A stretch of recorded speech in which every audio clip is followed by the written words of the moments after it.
இந்த வீடியோவில் நம்ம என்ன பார்க்க போகிறோம்னா நோட்டேஷன். நோட்டேஷனில் மொத்தம் 2 இருக்குது. ஒன்று ஃப்ளோ சார்ட் நோட்டேஷன், இன்னொன்று சூடோ கோட் நோட்டேஷன். இந்த எபிசோடில் நம்ம என்ன பார்க்க போகிறோம்னா ஃப்ளோ சார்ட் மட்டும் டீட்டெயிலாக பார்க்க போகிறோம். ஸோ ஃபஸ்ட்டு நம்ம பார்க்க போகிறது ஃப்ளோ சார்ட்டோட டெஃபினிஷன். ஃப்ளோ சார்ட்டோட டெஃபினிஷன் அண்ட் ஃப்ளோ சார்ட்டோட சிம்பிள்ஸ். அப்புறம் ஃப்ளோ சார்ட்டோட ரூல்ஸ், ஃப்ளோ சார்ட்டோட அட்வான்டேஜஸ், ஃப்ளோ சார்ட்டோட டிஸ்அட்வான்டேஜஸ்,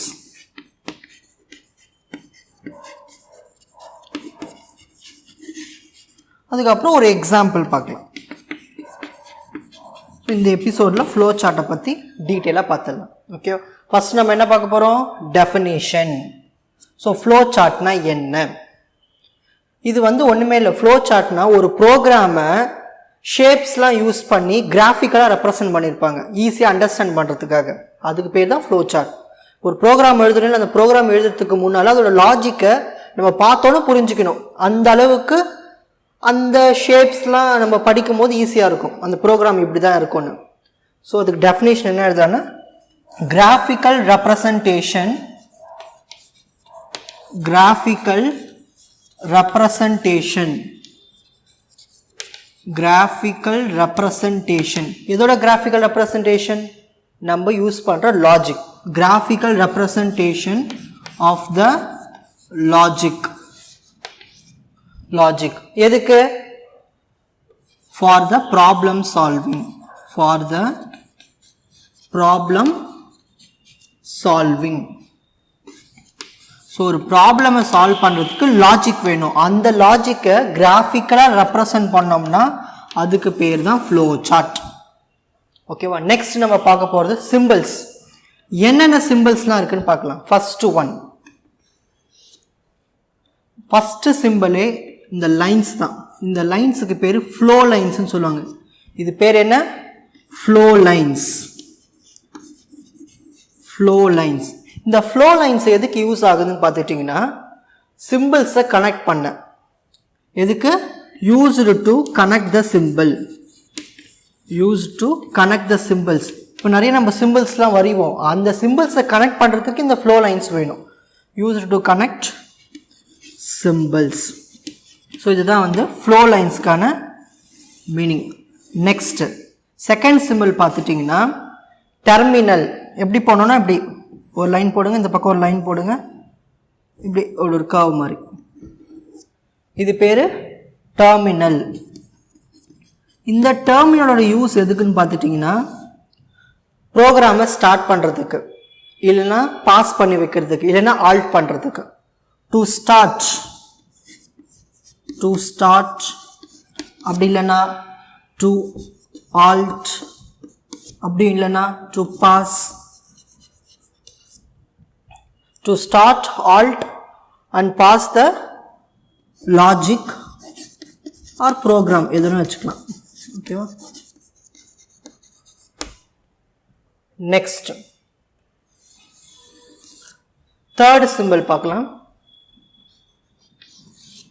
இன்புட் அவுட்புட் சிம்பிள். இதுக்கு பேர் இன்புட் அவுட்புட் சிம்பிள். இந்த மாதிரி போட்டோம்னா input output symbol. Input output symbol. Input output symbol. இது எதுக்கு யூஸ் ஆகுது? The information entering into the system or leaving the system. So information உள்ள வந்தா input, information system விட்டு வெளியில வந்துச்சுன்னா output.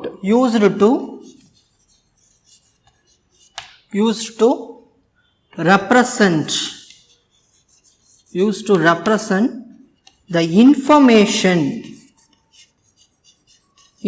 என்ன ஆகும்? என்டரிங் ஆகும். என்டரிங் ஆர் வேற என்ன சொல்லலாம்? லீவிங் கூட எழுதலாம். Or leaving the system. So இதுதான் இதனுடைய எக்ஸ்பிளனேஷன். ஒன்றுமே இல்லை. இதுக்குள்ளே நம்ம என்ன எக்ஸ்பிளைன் பண்ணுவோம்னா இன்புட் அவுட்புட்டை இதில் எழுதுவோம். Next fourth one. இப்போ ஒரு இன்புட் அவுட்புட் வந்துருச்சு. வேற என்ன இருக்கு? டேட்டா ப்ராசஸ் பண்ணணும் இல்லையா? ஸோ ப்ராசஸ்க்கான symbol rectangular simple.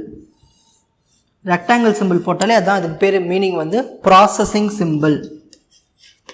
Processing symbol. Processing என்ன ப்ராசஸ் பண்ணோம்? இன்ஸ்ட்ரக்ஷன்ஸ் எல்லாம் ரெப்ரசன்ட் பண்ணும். It represent logical instructions. Logical instructions. Next fifth symbol பார்க்கலாம்.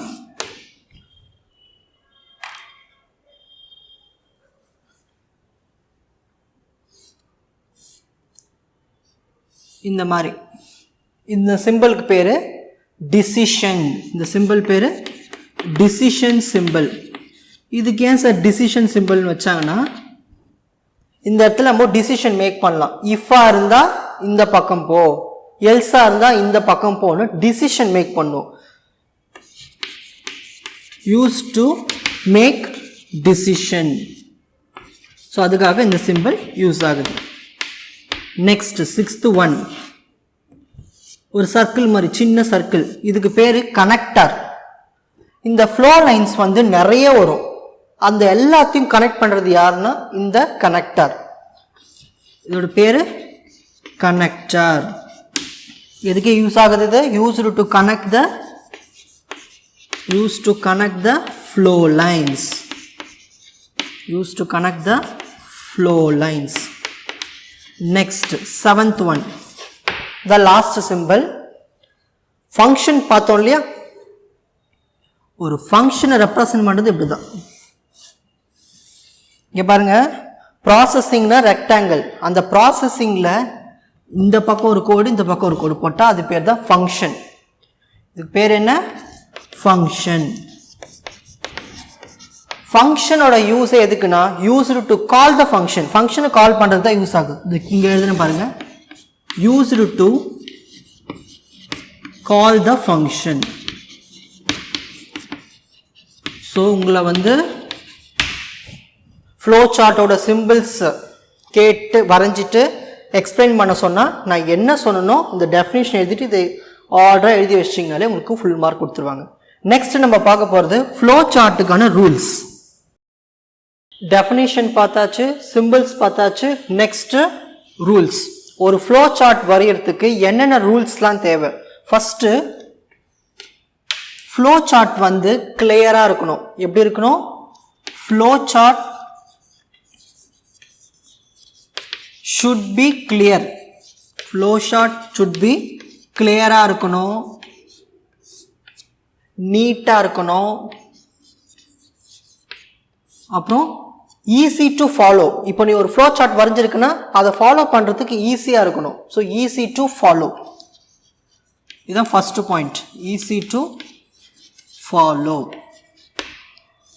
ஸோ கிளியரா இருக்கணும், நீட்டா இருக்கணும், easy to follow.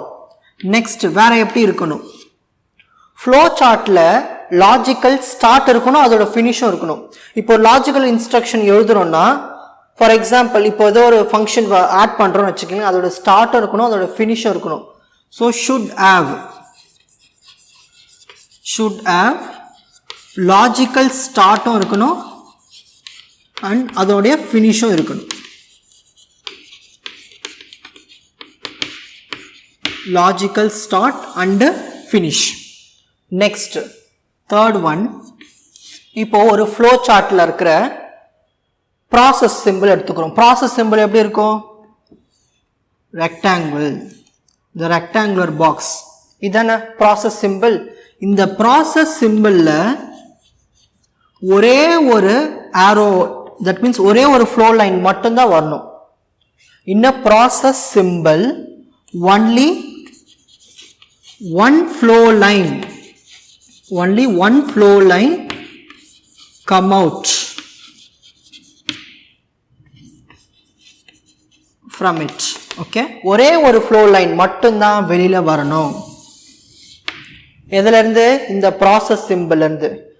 ஓகேவா? ஒரே ஒரு flow line மட்டும்தான் வெளியில வரணும். இது வந்து third rule. next fourth rule, இப்போ ஒரு டிசிஷன், இந்த சிம்பிள் பேர் என்ன, decision.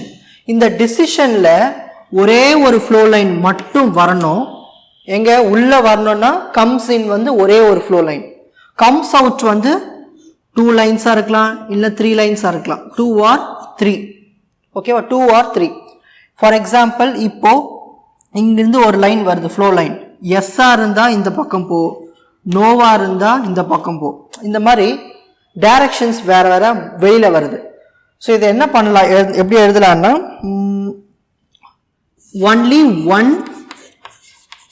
only one flow line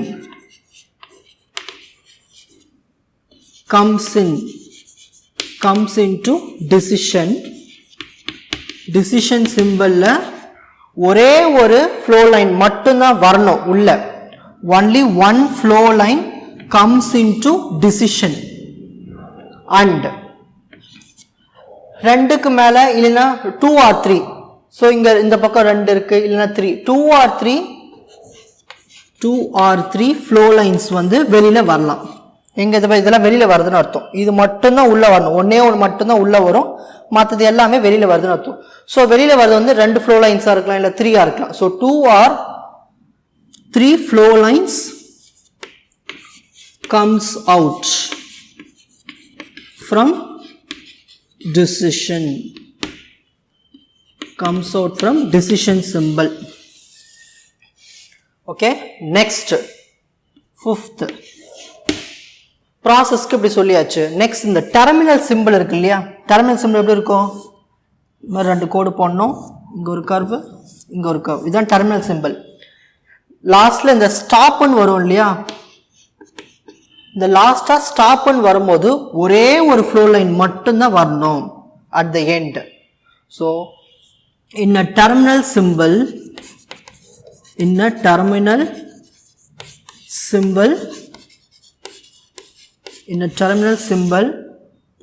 only one flow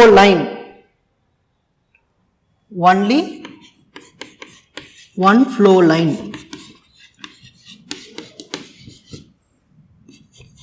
must be connected. கண்டிப்பா ஒரே ஒரு ஃப்ளோ லைன் மட்டும் தான் கனெக்ட் பண்ணி இருக்கணும். ஓகேவா, நெக்ஸ்ட் சிக்ஸ்த் பாயிண்ட் எப்படின்னா, இப்போ இந்த மாதிரி சிம்பிள்ஸ்லாம் யூஸ் பண்ணி நம்ம வந்து பிரீஃபா எழுதணும். Use standard symbols. நான் டீச் பண்ணல ஃப்ரண்ட்ல சிம்பிள்ஸ் எல்லாமே, அந்த சிம்பிள்ஸை யூஸ் பண்ணி பிரீஃபா வந்து நம்ம அதுக்குள்ளவே எழுதிக்கணும். நோட்ஸ் இந்த மாதிரி நான் எழுதியிருக்கேன் இல்லையா, இந்த மாதிரி நீ அதுக்குள்ளவே எழுதிக்கணும். Use standard symbols to right briefly. ஓகேவா, பிரீஃப்லி எழுதிக்கலாம் அந்த சிம்பிள்ஸை யூஸ் பண்ணி. நெக்ஸ்ட் ஒரு முக்கியமான 7th பாயிண்ட் நான் மேலே எழுதுறேன். எந்த ஒரு ஃப்ளோ லைனும், ஃபார் எக்ஸாம்பிள் இப்படி ஒரு ஃப்ளோ லைன் வருது, இந்த பக்கம் இன்னொரு ஃப்ளோ லைன் வரக்கூடாது. எந்த ஒரு ஃப்ளோ லைனுமே இன்டர்செக்ட் ஆகக்கூடாது. ஸோ நோ இன்டர்செக்ஷன், இது ரொம்ப முக்கியமான point. No intersection of flow lines. Intersection இருக்கக்கூடாது. ஸோ இதுதான் வந்து 7 ரூல்ஸ். ஒரு ஃப்ளோ சார்ட் வரையணும்னா அது ரொம்ப கிளியரா இருக்கணும், நீட்டா இருக்கணும், ஈஸி டு ஃபாலோ. நெக்ஸ்ட் அதுக்கு வந்து ஒரு ஸ்டார்ட் இருக்கணும், ஒரு ஃபினிஷ் இருக்கணும்.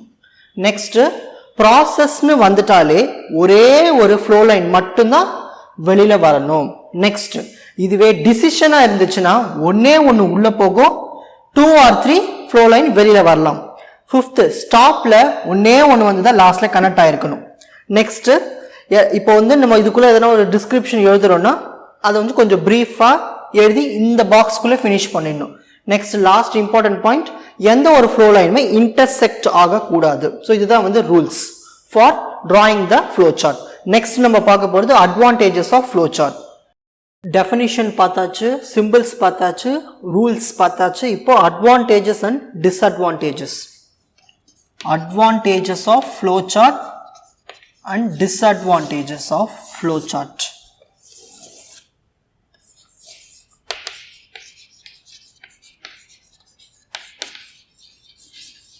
ஓகே, இப்போ ஒரு ஃப்ளோ சார்ட் வரைகிறதுனால என்ன அட்வான்டேஜ் பார்த்துக்கிட்டிங்கன்னா ஈஸியாக அனலைஸ் பண்ணலாம். எஃபெக்டிவ் அனலைசஸ் ஈஸியாக என்ன பண்ணலாம், அனலைஸ் பண்ணலாம் அந்த லாஜிக்கை. நெக்ஸ்ட் ஈஸியாக கம்யூனிகேஷன் பண்ணலாம். எப்படி, ஒரு லாஜிக்லேருந்து இன்னொரு லாஜிக்கும் ஈஸியாக கம்யூனிகேஷன் தெரியும். அந்த டயக்ராம்ஸில் நம்ம அந்த ஆரோலாம் ஃப்ளோ லைன்ஸ்லாம் போட்டு நம்ம டயக்ராம் வரைஞ்சோம்னா இந்த ப்ரோக்ராமுக்கும் இந்த இருக்கிற லாஜிக்கும் ஈஸியாக வந்து கனெக்ட் ஆகுதுன்னு நம்ம ஈஸியாக புரிஞ்சுக்கலாம். கம்யூனிகேஷன் நல்லாயிருக்கும். Next proper debugging. இப்போ எங்கேயாவது வந்து மிஸ்டேக்ஸ் வந்துச்சுன்னு வச்சுக்கிங்களேன், அந்த இடத்துல போய் ஈஸியாக ரெக்டிஃபை பண்ணி எரரை கண்டுபிடிக்கலாம். ப்ராப்பர் டீபக்கிங்னா எரர்ஸ்னு அர்த்தம், மிஸ்டேக்ஸ்னு வச்சுக்கலாம். ப்ராப்பர் டீபக்கிங் ஈஸியாக மிஸ்டேக்ஸை ஐடென்டிஃபை பண்ணலாம். ஆனால் என்ன டிஸ்அட்வான்டேஜஸ் இருக்கு நல்லா கவனிங்க. நம்ம ஃப்ளோ சார்ட்ல எல்லாமே நம்ம என்ன பண்றோம், டயக்ராம்ஸாக தான் வரைகிறோம். நம்ம எதனா வேர்ட்ஸாக டைப் பண்ணுறோமா, டைப் பண்ணோம்னா அழைச்சிட்டு ஈஸியாக டைப் பண்ணி முடிச்சிடலாம். இதுவே நம்ம ஃப்ளோ சார்ட்டில் டயக்ராம்ஸாக வரைகிறதுனால ஒன்ஸ் ஒரு வாட்டி மிஸ்டேக்ஸ் வந்துருச்சுன்னா திரும்பவும் அந்த டயக்ராமை ரீப்ரொடியூஸ் பண்ணணும். ஸோ அந்த ரீப்ரொடியூஸ் பண்ணுறதுனால நம்மளுக்கு டைமும் அதிகமாகுது, அதுக்கான அந்த ப்ரோக்ராம் அந்த டயக்ராம் வரைகிறதுக்கான அந்த அப்ளிகேஷனோட டைமும் அதோட காஸ்ட்டும் அதிகமாகுது. So tax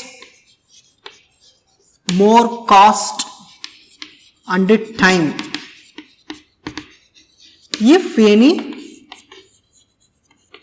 any mistakes in a flow chart.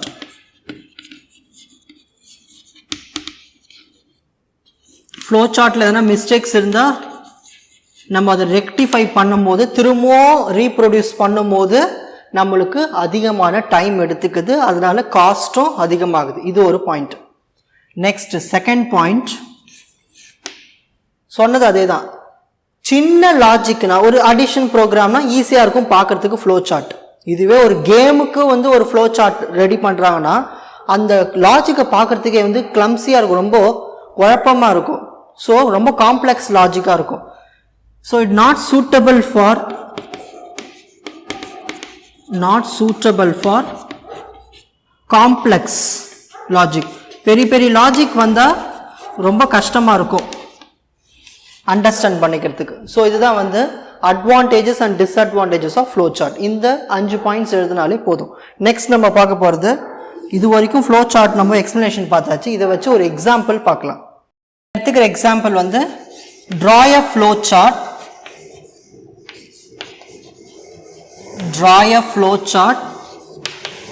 to find the greatest number.